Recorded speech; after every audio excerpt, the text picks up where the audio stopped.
This week on Game On, we break down the playoff picture for a number of our area teams. Sit down for an exclusive interview with Truman's Tristan Hunt. The legacy I want to leave, just not like as me, but like as the seniors, like all of this as a whole, is to be the best team to come out of Truman. And discuss a number of area sophomores who are in the midst of breakout seasons. All that and more, right here, right now, on Game On.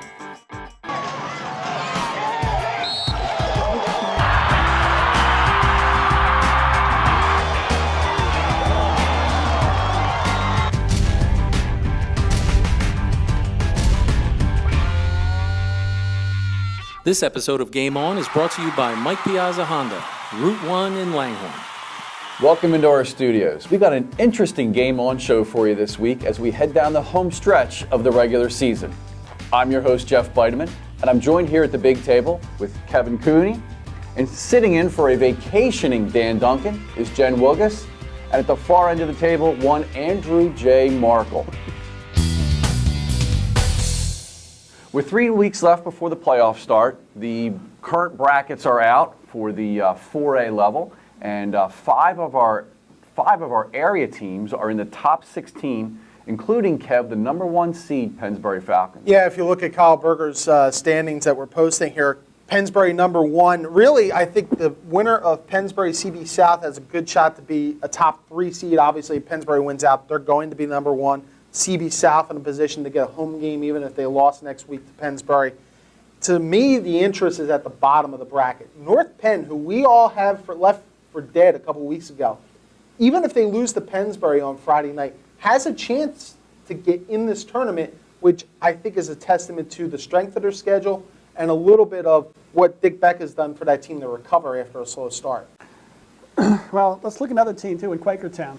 They're having a great season. They're 7-0 for the first time in 11 years.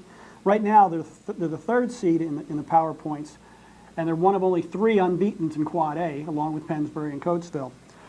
Plus, what they need to do, if they win against Council Rock South this week, Council Rock North next week, and a huge one, and they finish up with CB East, you could see a 10-0, and Quakertown, kind of shockingly, being perhaps a top 3 seed.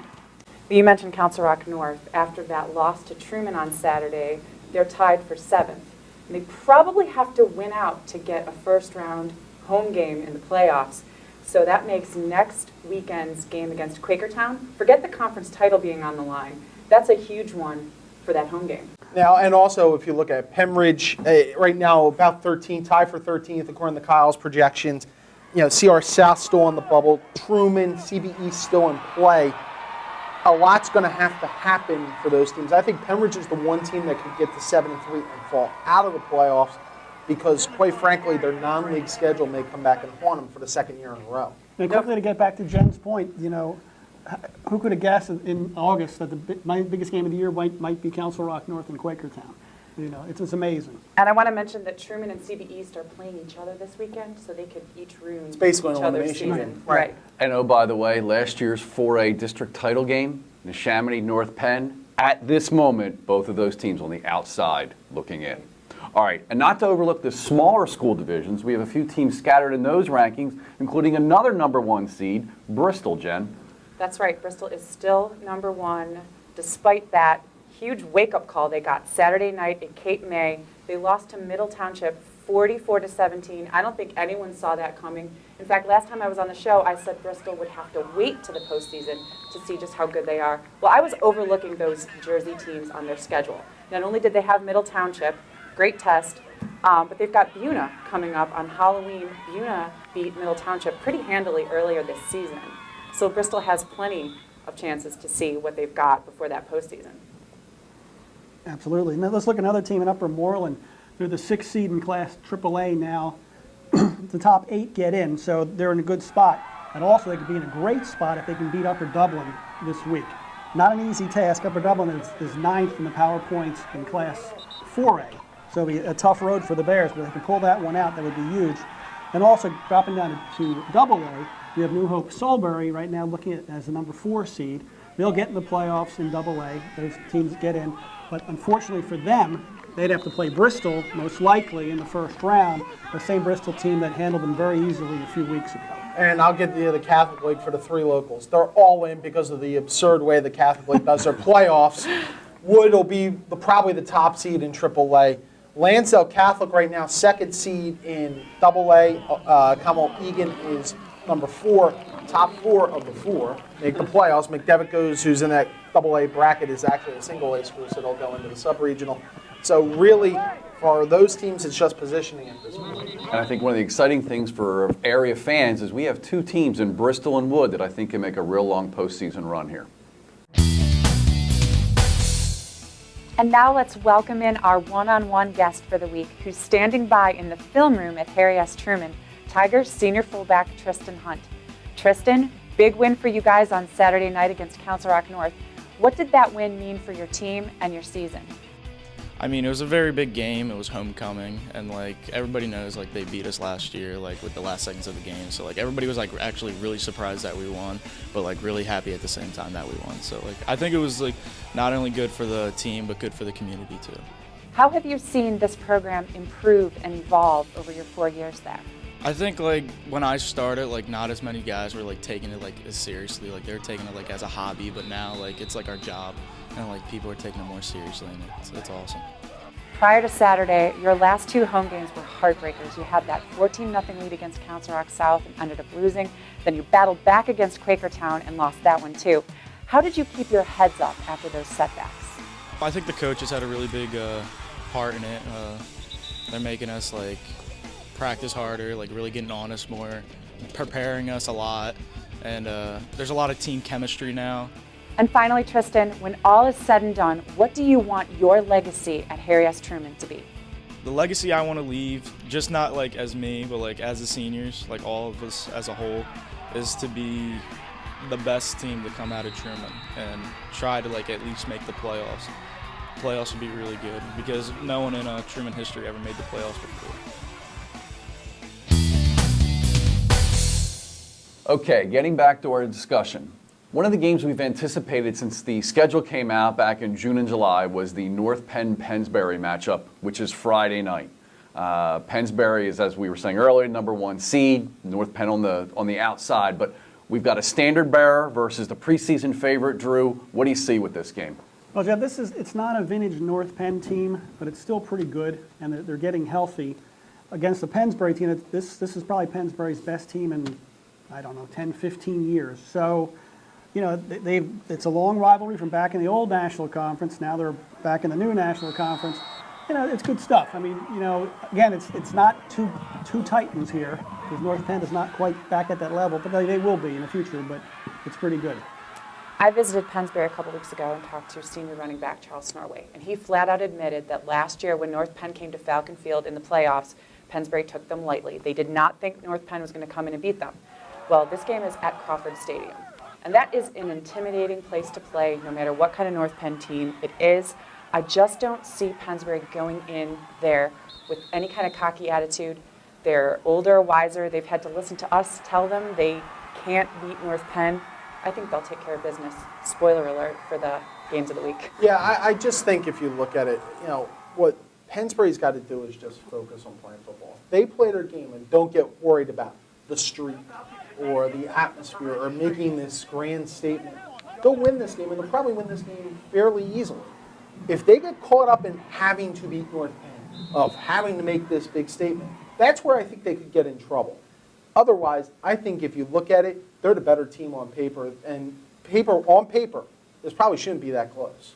Now, if you look at their schedule, the last 3 weeks of the season here, you've got the games against the 2 teams that have been the standard bearers in North Penn and Neshaminy, and in the middle, they've also then got to take care of CB South and Josh Adams. Right now, this is their season. This is where Pennsbury makes their statement to where they're going to be when the regular season ends and the playoffs start. That's the way I look at it, at least. All right, Drew, finally, it's been a really good year for a lot of area sophomores. Who in your mind out of that group has really stood out? Jeff, I can go with 2 players. Quakertown sophomore linebacker Noah Wood. He seemingly makes every tackle when you watch the Panthers play. Head coach George Banis, you know, always speaks highly of him. He did get an injury last week against CB West. He hurt his leg and had to come out. So his availability for this week, you know, is unsure, but just a good player. Another one is North Penn's wide receiver and defensive back, Ricky Johns. You know, tall, lanky kid, very good speed, good hands, you know, and back in the secondary, the same thing. You know, he's a good coverage kid, and Dick Beck thinks a lot of him, and, you know, both of those are the kind of kids that, you know, teams build around. A couple kids from Neshaminy that we should look at. Quarterback Mason Jones, he's improved every week. And receiver Zach Treadway. There's a duo that we can look at down the line. And also, to kind of tease next week, our producer Matt and I had a chance to go to New Hope Silbury and meet a standout sophomore. He doesn't play a glamour position. He's a center and defensive tackle. His name is Matt Fest. And this is a team with no seniors. So as a sophomore, Matt has really had to take a leadership role, and you can see more about him on next week's show. I'm going to plug a Judge guy's kid, so there's a stunner. Go with Kyle McCloskey, who, thank you. I missed that. Kyle McCloskey, his father, you may remember, if you're a Penn State fan, caught the winning touchdown on the Sugar Bowl back in '82. Father Judge kid. McCloskey is a sophomore quarterback at Germantown Academy now. Thrown for 906 yards so far this year. 254 2 weeks ago against the Hun School. I think that's one of those things when you look, Jeff, at that GA program, maybe not now, but a couple years down the road, that's where I think that this is a team we're going to be watching very closely in the Interact. All right, rolling right along. Let's break down our picks of the week. Drew, we're going to start with you. Pennsbury at North Penn. Jeff, I think I'm going to be in the minority, but I'm going to go with the Knights. Wow. Like I said before, Pennsbury. If it doesn't happen for Pennsbury now against North Penn, it may never happen, but I'm going the Falcons. This is Pennsbury's year. I thought so from the beginning. We're now nearing the end. It's still their year. Pennsbury in this one. All right, Kev. Penridge at CB South. I'm going to go CB South. I think Josh Adams is just too much for the Rams. I really respect Penridge, but CB South. There'll be a lot of offense in this one, but I have to go with South, too. Yeah, I think we're going to make it 4-0 here. I'm taking South in this one. All right, Drew, back to you. Bristol at Lower Moreland. It's a pretty good game, you know. Lower Moreland gets overlooked. I'm going to take the Lions. As long as Dante Simmons watches what he eats before the game, I think Bristol will take it. Yeah, I kind of go with Bristol. They're still the best in the BAL. I think if Bristol wants to make a long run, you have to come back off of a loss with a big win. You got to make a statement in this game, so I'm going with Bristol. All right, Kevin. CR South at Quakertown for the final one. Quakertown getting ready for that matchup against Brandon McElwain next week. I had to say that because I'm sitting here, so I'm taking Quakertown. As much as I'd like to give Coach George Banas fuel for his motivational fire, I got to take Quakertown. It just seems like it's Quakertown's year. The whole town's just fired up. You know, you got to take the Panthers. All right, Quakertown, I finally got your pick right last week, and I'm staying with you this week. Panthers. The Good in Sports is brought to you by Sports Authority. Sports Authority, all things sporting good. Hi everyone, I hope you're having a great week. I am at Sandy's Beef and Ale in Langhorne for the Coaches Roundtable Show, hosted by legendary WBCB radio announcer Vince Reed. This weekly gathering involves all the high school football teams in Lower Bucks County and is just one example of how much Reed cares about local sports. Here's more about the man behind the voice. Vince Reed appeared on the Bucks County sports scene in 1966 and immediately established himself as a high school football expert. And I said, well, from what I see on paper, you know, that I think Commonwealth Egan's going to win rather easily. I made that in my prediction, and boy, I had so many people come up to me later and say, you don't know this area, this, that, and the other. You don't know Neshamine's going to kill him. Well, it turned out Commonwealth Egan beat him 42-0. Reed admits his favorite sport is football, but he insists he doesn't have a favorite local team. My idea was you're doing games involving two local teams. You can't be prejudiced for one over the other. You got to call it as you see it. I'm the happiest when there's a game coming up. I just love doing what I do. I really do. Nice night for football, a little bit on the crisp side. To those who listen to and or work with Reed, it's clear why he's a member of the Pennsylvania Sports Hall of Fame. Whenever Vince Reed showed up at a game, you knew it was a big game. He's probably covered every big football game in Bucks County. Doing a good job as usual is going to be Ruggiero. He carries people over the 40, 45 and brings it down to the 46-yard line. To be able to take time and just to feature kids and make them feel good about themselves, I think that's why most of us are in the business. The Coaches Roundtable Show here at Sandy's. He's just an icon, and I can't think of what high school football would be in the area without him. The teams are so good year in and year out, and they get to see some of the outstanding players. I haven't had a chance to see Josh Adams, and I'm looking forward to this kid. He's going to Notre Dame. He must be something. When you have this much passion for your job, retirement is a non-issue. I will do this forever as long as I can do it, as long as it's possible for me to get out there, and I think I'm doing it well enough and at a high enough level to where I can do something for the public and make them enjoy it. If I get to the point where I think I can't do that, and then of course I'll step aside. Another quick note about Vince Reed. I had the pleasure of meeting his wife Barbara here at the round table. Vince and Barbara have been married for 44 years. They met while working together at WBCB. So this is truly a life built around local sports. You know, I'm not one who ever just looked at the negative side of things. However, I know. However, it is ridiculous that you have classifications where every team makes the playoffs. Everyone, making the regular season completely meaningless. In Double-A in District 1, there's 4 teams. All 4 of them make the playoffs. Why? Why can't they find a sub-region? Better yet, why can't they cut the playoffs down and maybe cut the season by a week? You know, that's a little bit of a novel concept. I know it would cost some money for District 1, but honestly, is it necessary that every Catholic League team in every league, except for the Quad A's number 5 team, makes the tournament? Really? It's unrealistic to think that this can keep going on, because otherwise, regular seasons are going to be completely meaningless. Meanwhile, Blake had another struggle last week. Let's see who he picks this week.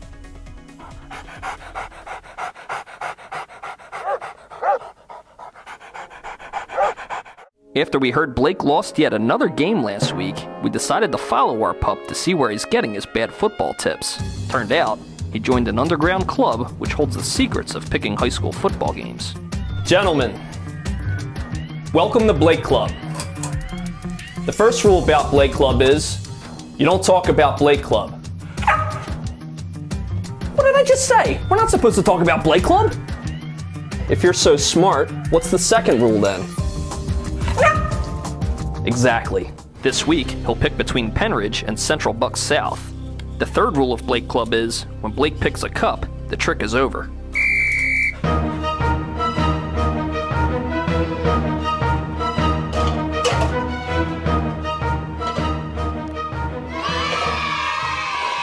Our solo cup put up a good fight, but Blake likes Penridge this week.